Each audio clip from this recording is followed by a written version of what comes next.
i alegria. Ses vees s'apicien de riure, que guai, que guai. Hola, som en Pau Debon i bé, i vosaltres vos demanareu com se composa, com se fa una cançó d'Antònia Font. I estic de puta mare, pensar que ets estiu. Primer, hem de partir de la base de tot allò que tenim a la nostra voltant. Ara mateix estic veient una taballola d'aquestes de colors que te regalen, i ja està. Joder, l'edifici de Gessa està ben xungo.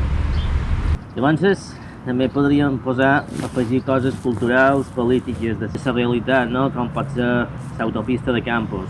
I a més també hi podem afegir altres factors, com pot ser la cultura popular, millor si està relacionada amb tot el català, per exemple TV3, imagineu-vos que posem a Son Goku, per exemple, de la sèrie Bola de Drac. Finalment ho mescles amb sentiments, no? Amb amor, amb rancor, tot el que acabi amb bo.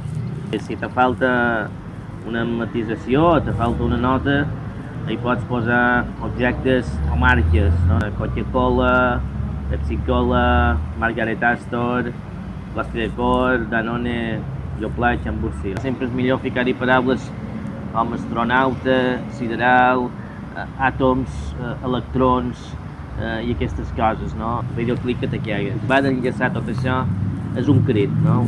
Uau, uau, uau, uau, uau, oh yeah, que guai, oh que bé. I com ja sabeu, Antònia Font torna. Però en primícia vos vull anunciar que ja estem preparant el nou videoclip que se titula Taballoles de color. Taballoles de color, en Son Goku volant en estampida. I doncs ja hi tornem a ser, 8 anys després.